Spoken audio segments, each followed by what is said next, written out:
7واں رکوع آج ہم انشاءاللہ شروع کریں گے۔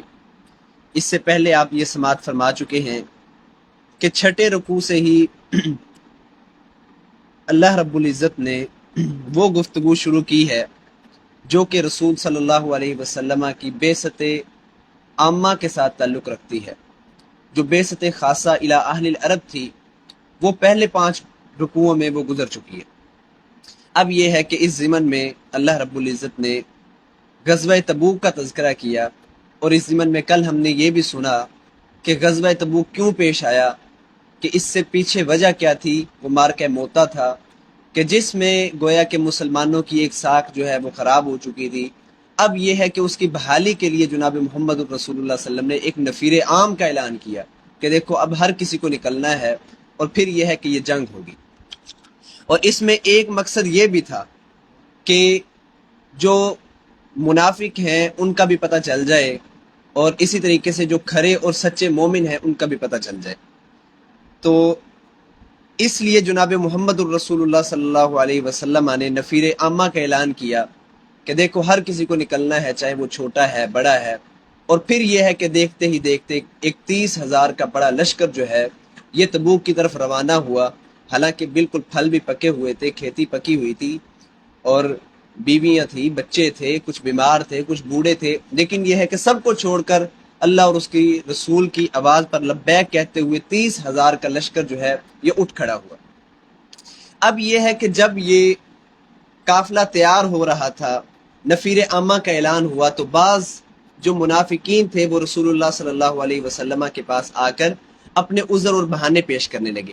اب ان کا بیان ہو رہا ہے، اف اللہ عنک، اللہ نے معاف کیا تجھ سے، لما ذنت لہم، اے نبی کیوں تو نے انہیں اجازت دی، حتی یتبین لک الذین صدقوا، یہاں تک کہ واضح ہو جاتا تیرے لیے ان لوگوں کا تذکرہ، ان لوگوں کا معاملہ جنہوں نے سچ کہا، وتعلم الکاذبین، اور اے نبی آپ جھوٹوں کو بھی جان لیتے۔ آپ نے انہیں کیوں اجازت دی؟ دیکھیں رسول اللہ صلی اللہ علیہ وسلم، آپ کی طبیعت میں یہ نرمی تھی کہ آپ کے پاس کوئی آ کر کہتا ہے اللہ کے نبی دیکھیں میری بیوی بیمار ہے، میرے بچے بیمار ہیں، اے اللہ کے نبی میں نہیں جا سکتا، میری اپنی طبیعت خراب ہے، یہ مسئلہ ہے۔ آپ کی طبیعت میں ایک نرمی تھی، آپ اسے کہہ دیتے کہ ٹھیک ہے۔ لیکن یہ ہے کہ اللہ تعالیٰ کو یہ بات ناپسند ہوئی، اللہ کو یہ پسند نہیں آئی کہ اس موقع پر بھی آپ انہیں اجازت دے دیں۔ اب یہ ہے کہ یہ آخری موقع ہے کہ جس میں ثابت ہونا تھا کہ کون سچا ہے اور کون جھوٹا ہے، تو اللہ تعالیٰ کو یہ بات پسند نہیں آئی۔ لیکن پہلے اللہ نے معافی کا اعلان کیا، اور پھر فرمایا اف اللہ عنک، اے نبی اللہ نے آپ سے معاف کیا، لما ذنت لہم، آپ نے انہیں کیوں اجازت دی، حتی یتبین لک الذین صدقوا، یہاں تک کہ واضح ہو جاتا تیرے لیے ان لوگوں کا معاملہ جنہوں نے سچ کہا، وتعلم الکاذبین، اور تو جھوٹوں کو بھی جان لیتا۔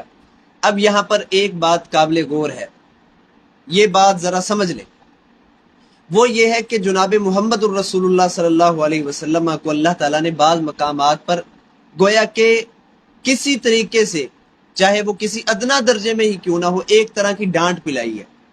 لیکن یہ ہے کہ جناب محمد الرسول اللہ صلی اللہ علیہ وسلم، یہ آپ کی صداقت ہے کہ آپ نے ان الفاظ کو بھی چھپایا نہیں، آپ نے ان الفاظ کو بھی نہیں چھپایا۔ اللہ تعالیٰ ارشاد فرماتے ہیں سورہ مائدہ میں، سورۃ نمبر 5 آیت نمبر 67 میں، 67، یا ایھا الرسول بلغ ما انزل الیک من ربک، اے رسول پہنچا دے اس کو جو تیری طرف نازل کیا گیا، وَإِن لَّمْ تَفْعَلْ فَمَا بَلَّغْتَ رِسَالَتَهُ، دیکھیں اگر آپ نے یہ نہ کیا تو آپ نے اپنی رسالت کا حق ادا نہیں کیا۔ اب کون یہ کہتا ہے، کسے یہ پسند ہے کہ قیامت تک قرآن بھی پڑھا جائے اور پھر میرا تذکرہ ہو اس میں کہ یہ مسٹیک ہوئی تھی مجھ سے؟ لیکن یہ ہے کہ یہ اللہ کے نبی ہیں، اگر اللہ رب العزت نے رسول اللہ صلی اللہ علیہ وسلم کے حوالے سے کوئی چیز نازل کی ہے تو ہو بہو وہ چیز بیان فرما دی۔ یا ایھا النبی لما تحرم ما احل اللہ لک، اے نبی تو کیوں حرام کرتا ہے اس چیز کو جو اللہ نے تیرے لیے حلال کی ہے؟ تب تک یہ مرضات ازواجک، تجھے تیری بیگموں کی خوشنودی اچھی لگتی ہے، واللہ غفور الرحیم، اللہ بے حد بخشنے والا انتہائی مہربان ہے۔ یہ ہے جناب محمد الرسول اللہ صلی اللہ علیہ وسلم کی صداقت اور آپ کا اللہ تعالیٰ کے پیغام کو پہنچا دینے کا معاملہ، کہ جن آیات میں گویا کہ رسول اللہ صلی اللہ علیہ وسلم کو ایک طرح کی کسی ادنا درجے میں ڈانٹ پلائی گئی ہے، تو وہ آیات بھی لوگوں کے سامنے رکھ دی۔ آپ چاہتے تو چھپا سکتے تھے، لیکن آپ علیہ الصلوۃ والسلام نے یہ معاملہ نہیں کیا۔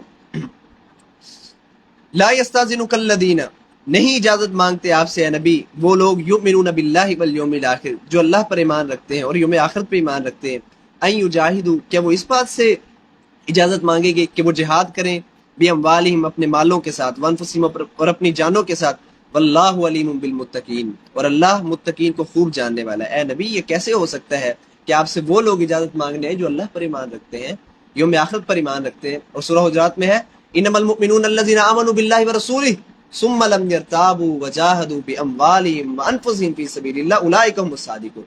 یہ ہیں وہ سچے لوگ کہ وہ جہاد کرنے کے لیے تیار رہتے ہیں، کسی قسم کا کوئی شک و شبہ نہیں ہے ان میں، جب ایمان لائے تو پھر انہیں پتہ ہے کہ ہم نے اطاعت کرنی۔ انما یستاذنک الذین، صرف اور صرف آپ سے اجازت مانگتے ہیں وہ لوگ لا یؤمنون باللہ والیوم الآخر، جو اللہ پر ایمان نہیں رکھتے اور یوم آخرت پر ایمان نہیں رکھتے، ورتابت قلوبہم اور ان کے دل جو ہیں یہ شک میں پڑے ہیں، فہم فی ریبہم یترددون تو یہ اپنے شک ہی میں متردد ہوئے پھرتے ہیں، انہیں پتہ نہیں چل رہا، کبھی دل کرتا ہے کہ چلے جائیں اور کبھی کہتے ہیں کہ نہیں جانا چاہیے، اگر چلے گئے تو جان چلی جائے گی یا پھر ہمارا مال ضائع ہو جائے گا، لیکن یہ ہے کہ متردد ہے۔ تو جو مومن ہوتا ہے تو شہادت ہے مقصود مطلوب مومن، نہ مال غنیمت نہ کشور کشائی۔ تو اس کا اصل مقصود کیا ہوتا ہے؟ اس کا اصل مقصود کیا ہوتا ہے کہ اللہ کے دین کو بلند کرنا، اللہ کے دین کو غالب کرنا، جتنا اس سے ہو سکے، چاہے اس کی جان چلی جائے، اس کا مال چلا جائے، اس کی اولاد کی قربانی ہو جائے۔ اس کا اصل مقصد تو ہوتا ہے کہ اپنا ہر تن من جان سب کچھ قربان کر کے اللہ اور اس کے رسول کو راضی کرنا۔ تو آپ سے اجازت وہ مانگ رہے ہیں اللہ کے نبی جو اللہ اور یوم آخرت پر ایمان نہیں رکھتے، انہیں جنت کی نعمتوں کا پتہ نہیں ہے، ورتابت قلوبہم انہیں جہنم کی ہولناکیوں کا پتہ نہیں ہے، ان کے دل شک میں ہے کہ پتہ نہیں قیامت قائم ہونی ہے کہ نہیں ہونی، پتہ نہیں یہ سچے نبی ہے کہ نہیں ہے، فہم فی ریبہم یترددون یہ اپنے شک ہی میں متردد ہے۔ وَلَوْ أَرَادُوا الْخُرُوجَ اور اگر وہ نکلنے کا ارادہ کر بھی لیتے، لَأَعَدُّوا لَهُ عُدَّةً تو ہاں یقیناً یہ اس کے لیے کچھ تیاری کر لیتے، وَلَٰكِنْ كَرِهَ اللَّهُ بِعَاثَهُمْ لیکن یہ ہے کہ اللہ نے انہیں روک دیا، انہیں بوجھل کر دیا۔ وَقِيلَ اقْعُدُوا مَعَ الْقَاعِدِينَ اور کہا گیا کہ تم بیٹھے رہو بیٹھے رہنے والوں کے ساتھ۔ اب یہ اللہ نے بوجھل کیوں کیا اس کی بھی آگے وجہ ہے، وہ آ رہی ہے۔ اب یہ ہے کہ بیان فرمایا جا رہا ہے کہ آپ پریشان نہ ہوں ایمان والو، آپ پریشان نہ نماز پڑھنے کے لیے آتا ہے، یہ اللہ کا خاص کرم ہے اس پہ۔ دیکھیں اگر کوئی بندہ نماز پڑھنے کے لیے نہیں آتا، سجدہ کرنے کے لیے نہیں آتا، تو اس کا مطلب ہے کہ اللہ نے اسے اس قابل ہی نہیں سمجھا کہ اللہ اسے سجدے کی توفیق دے۔ تو یہ آیت ہے وَلَٰكِنْ كَرِهَ اللَّهُ بِعَاثَهُمْ لیکن یہ ہے کہ اللہ نے ان کے نکلنے کو ناپسند جانا، فَثَبَّتَهُمْ انہیں بوجھل کر دیا، انہیں روک دیا۔ وَقِيلَ اقْعُدُوا مَعَ الْقَاعِدِينَ کہا گیا کہ دیکھو تم بزدل ہو، تم عورتوں کے ساتھ بیٹھو، بوڑھوں کے ساتھ بیٹھو اور تم بیماروں کے ساتھ بیٹھو۔ اب وجہ کیا ہے؟ اللہ نے کیوں بوجھل کیا یہ وجہ آ رہی ہے۔ لَوْ خَرَجُوا فِيكُمْ اگر وہ نکلتے تم میں، مَا زَادُوكُمْ إِلَّا خَبَالًا وہ تمہیں نہ زیادہ کرتے مگر نقصان میں، گھاٹے میں ہی۔ وَلَأَوْضَعُوا خِلَالَكُمْ يَبْغُونَكُمُ الْفِتْنَةَ اور یہ ہے کہ وہ تمہارے درمیان فتنہ رکھ دیتے۔ وَفِيكُمْ سَمَّاعُونَ لَهُمْ اور تم میں ان کے کچھ جاسوس بھی ہیں۔ دو ترجمے ہیں سماعون لہم کا، ایک ترجمہ تو یہ ہے کہ ان کے کچھ جاسوس آپ میں ہیں کہ وہ آپ کی خبریں جو ہیں وہ مسلسل پیچھے پہنچاتے رہتے ہیں کہ کیا ہوا کیا نہیں ہوا اور بات کہاں تک پہنچی ہے مسلمانوں کی۔ اور دوسرا مطلب یہ ہے کہ بعض سادہ لوگ مسلمان ہیں، وہ ان منافقوں کو اچھا سمجھتے ہیں، ان کی داڑیاں تمہارے جیسی داڑیاں ہیں، ان کے چہرے تو بڑے نورانی لگتے ہیں، سجدے تم سے بڑے سجدے کرتے ہیں، اور زکوٰۃ کا معاملہ ہوتا ہے تو آگے دین کی بات کرنی ہوتی ہے تو بالکل ایسے جیسے ان سے بڑا کوئی نیک نہیں ہے۔ تو وفیکم سماعون لہم بعض کے دل میں کوئی خیال پیدا ہو سکتا تھا کہ بھئی یہ بات کر رہے ہیں، یہ فتنہ پھیلا رہے ہیں تو یہ فکرہ تو نہیں ہو سکتا، تو اللہ فرماتے ہیں یہ بہتر ہوا ہے کہ وہ نہیں آئے۔ وفیکم سماعون لہم واللہ علیم بالظالمین اور اللہ ظالموں کو خوب جاننے والا ہے۔ لقد ابتغوا الفتنة من قبل یقیناً انہوں نے تلاش کیا ہے فتنے کو اس سے پہلے، وَقَلَّبُوا لَكَ الْأُمُورَ اور اے نبی آپ کے لیے انہوں نے معاملے کو خلط ملط کیا ہے اس سے پہلے بھی، حَتَّى جَاءَ الْحَقُّ یہاں تک کہ آپ کے پاس حق آ گیا، وَظَهَرَ أَمْرُ اللَّهِ اور اللہ کا معاملہ غالب ہو گیا، وَهُمْ كَارِهُونَ اور یہ ناپسند جا رہے تھے۔ اس سے پہلے بھی انہوں نے کوشش کی تھی، غزوہ بدر میں کوشش تھی لیکن ناکام ہوئے، غزوہ احد میں عبداللہ بن ابی منافقوں کا سردار اپنے 300 لوگ لے کر چلا گیا، لیکن یہ ہے کہ اللہ تعالیٰ نے مدد کی اور یہ مدد منافقوں کو اچھی نہیں لگ رہی تھی۔ وَمِنْهُمْ مَنْ يَقُولُ ذَلِّ اب یہ ہے کہ جب کچھ تیاری ہو رہی تھی تو لوگ منافق طرح طرح کے بہانے بنا رہے تھے، کچھ بہانے بنانے والوں میں سے اللہ رب العزت نے ایک کا تذکرہ کیا، ان میں سے کوئی وہ بھی ہے یقول جو کہتا ہے اذن لی، مجھے اجازت دے، ولا تفتنی، اور مجھے فتنے میں نہ ڈالے۔ اب یہ کون ہے؟ اب یہ بھی ہو سکتا ہے کہ اگر ہم اس آیت کو بالکل سادہ سمجھیں کہ منافق لوگ آ رہے تھے اور کہہ رہے تھے اللہ کے نبی صلی اللہ علیہ وسلم ہمارے اولاد ہے، کوئی بیمار ہے، کوئی بوڑھا ہے، یہ ہے کہ آپ ہمیں اگر ساتھ لے جائیں گے تو کیا ہوگا؟ ہمارے دل میں طرح طرح کے وسوسے آئیں گے، پتہ نہیں پیچھے کیا بنا، تو اس لیے ہمیں فتنے میں مبتلا نہ کریں۔ اور بعض مفسرین نے یہ بیان کیا ہے کہ یہ ایک شخص تھا جس کا نام تھا جد بن قیس، منافق تھا، مالدار تھا، یہ اللہ کے رسول صلی اللہ علیہ وسلم کی خدمت میں آیا اور آ کر کہنے لگا اللہ کے نبی آپ ایسے کریں کہ مجھ سے مال لے لیں، لیکن یہ ہے کہ میں جاؤں جنگ میں، یہ تھوڑا مشکل ہے۔ یہ مشکل کیوں ہے؟ کیونکہ جو رومیوں کی خواتین ہیں وہ بہت خوبصورت ہے، جب میں ان کو دیکھوں گا تو اپنے آپ پہ قابو نہیں پا سکوں گا اور کسی گناہ کا مرتکب ہو جاؤں گا۔ یہ صرف ایک بہانہ تھا، تو ولا تفتنی، مجھے فتنے میں نہ ڈالیں۔ تو دونوں طرح ہی بعض مفسرین نے اور بعض محققین نے اس روایت کو ضعیف کہا ہے اور بعض نے صحیح بھی کہا ہے، تو دونوں طرح ہی تفسیریں ٹھیک ہے کہ بہانے تھے، بہانے میں یہ بھی تھا کہ اللہ کے نبی آپ ہمیں لے جائیں گے، پیچھے کیا ہوگا، ہمارے دل میں طرح طرح کے وسوسے آئیں گے، ہمیں فتنے میں نہ مبتلا کریں۔ اور اگر خاص لیں تو یہ جد بن قیس بھی ہو سکتا ہے۔ اللہ فرماتے الا فی الفتنۃ سقطوا، سنو فتنے میں تو یہ پڑ چکے ہیں، فتنے میں تو پڑ چکے ہیں کہ اللہ کے نبی کی بات نہیں مان رہے، اللہ اور اس کے رسول کی بات نہیں مان رہے، اللہ اور اس کے رسول کی بات پر اپنی خواہشات کو ترجیح دے رہے ہیں، تو یہ کیا ہے؟ فتنے میں تو پڑے ہیں۔ وَإِنَّ جَهَنَّمَ لَمُحِيطَةٌ بِالْكَافِرِينَ، اور بے شک جہنم جو ہے وہ کافروں کو گھیرنے والی ہے۔ ان تصبک حسنۃ تسؤہم، منافقوں کا حال یہ ہے کہ اگر آپ کو پہنچتی ہے کوئی بھلائی تسؤہم تو ان کو بری لگتی ہے۔ وَإِن تُصِبْكَ مُصِيبَةٌ، اور اگر پہنچتی ہے آپ کو کوئی مصیبت، یقول، وہ کہتے ہیں قد اخذنا امرنا من قبل، یقیناً ہم نے بچاؤ کر لیا تھا اس سے پہلے، وَيَتَوَلَّوْا وَهُمْ فَرِحُونَ، اور وہ پھرتے ہیں اس حال میں کہ وہ خوش ہوتے ہیں۔ اگر ایمان والوں کو کوئی خوشی پہنچتی ہے، فتح پہنچتی ہے تو ناپسند جانتے ہیں، اور اگر کوئی برائی پہنچتی ہے جیسا کہ غزوہ احد میں ہوا تھا کہ مسلمان جنگ ہرے تو نہیں تھے، کسی اعتبار سے بھی غزوہ احد مسلمانوں نے ہاری نہیں ہے، کہ ہاری تو تب جنگ جاتی ہے جب کوئی مال غنیمت بھی لوٹے اور مسلمان کو قیدی بھی ہوتے، تو ایسی کوئی صورت نہیں تھی۔ لیکن یہ ہے کہ جب یہ خبر منافقوں تک پہنچی، عبداللہ بن ابی تک پہنچی، انہوں نے کہا دیکھیے ہم نے تو پہلے ہی اپنا معاملہ جو ہے سیٹ کر لیا تھا، ہمیں پتہ ہے کب مسلمان جیتنے والے، تو آپ ہمیں بلیم نہ کریں۔ وَيَتَوَلَّوْا وَهُمْ فَرِحُونَ، بڑے خوش تھے کہ ہماری جان بچ گئی۔ اب اللہ فرما رہے ہیں ایمان والوں سے، کل، اے نبی آپ انہیں کہہ دیں، لن یصیبنا، ہرگز ہمیں نہیں پہنچتی کوئی چیز بھی، الا مگر ما کتب اللہ لنا، مگر یہ کہ جو اللہ نے ہمارے لیے لکھی ہے، ہوا مولانا، وہ تو ہمارا مولا ہے، وہ ہمارا آقا ہے، وعلی اللہ فلیتوکل المؤمنون، اور اللہ ہی پر لازم ہے کہ ایمان والے بھروسہ کریں۔ ہمیں اگر کوئی اچھائی پہنچتی ہے تو اللہ کی وجہ سے پہنچتی ہے، اللہ کا فضل ہے، اللہ کا کرم ہے، اور اگر کوئی برائی پہنچتی ہے تو یہ ہے کہ اس میں ہماری کوئی آزمائش ہے یا پھر ہمارے گناہوں کا بداوا ہے، یہ آزمائش ہمارے گناہوں کے لیے کفارہ ہے۔ تو ایک مومن بندے کے لیے اگر اس کے محبوب کی طرف سے، اس کے خالق کی طرف سے کوئی مصیبت بھی آتی ہے تو وہ اس کے لیے راحت ہوتی ہے، مصیبت بھی راحت فضا ہو گئی، تیری آرزو رہنما ہو گئی، کہ شاعر کہتا ہے کہ جب سے تیری آرزو کیا ہوئی ہے؟ رہنما ہوئی ہے، تو ہر مصیبت، ہر راحت، ہر تنگی، ہر پریشانی جو بھی ہے، وہ چاہے راحت ہے، وہ کیا ہوگی میرے لیے؟ راحت ہوگی، ہر کٹھن راستہ بھی میرے لیے کیا ہو گیا؟ آسان ہو گیا۔ وہ کہتے ہیں مجھے پتا تھا کہ تیرے جام میں زہر ہے ساکی، پر تیرا خلوص اتنا تھا کہ ٹھکرا نہ سکا، کہ محبوب کے سامنے تو بندہ بے بس ہو جاتا ہے کہ وہ اگر زہر بھی پلا دے تو بندہ پینے کے لیے تیار ہو جاتا ہے۔ تو کل نہیں یصیبنا الا ما کتب اللہ لنا، کہہ دے ہمیں ہرگز کوئی چیز نہیں پہنچتی مگر یہ کہ جو اللہ نے لکھی، ہوا مولانا، کیا ہو گیا؟ وہ ہمارا مولا ہے، وہ ہمارا دوست ہے، وہ ہمارا خالق ہے، کیا ہو گیا؟ وعلی اللہ فلیتوکل المؤمنون، اللہ ہی پر لازم ہے کہ ایمان والے بھروسہ کریں۔ قل هل تربصون بنا الا احدى الحسنيين، کہہ دے کہ نہیں تم انتظار کر رہے ہمارے بارے میں مگر یہ ہے کہ احد الحسنیین، دو بہترین چیزوں میں سے ایک کا، احسن ہے اسم تفضیل کا صیغہ، تو اس کی جو مؤنث آتی ہے وہ کیا ہے؟ حسنا، تو یہ حسنا، حسنا یعنی، اور یہ اس کی کیا ہے؟ یہ جری حالت ہے، احد الحسنیین، دو بہترین اور خوبصورت چیزوں میں سے ایک، وہ کیا ہے؟ کہ تم تو چاہتے ہو کہ ہم ہار جائیں گے، لیکن یہ ہے کہ ہمیں دو بہترین چیزوں میں سے ایک ملے گی، یا شہادت ملے گی یا پھر مال غنیمت ملے گا۔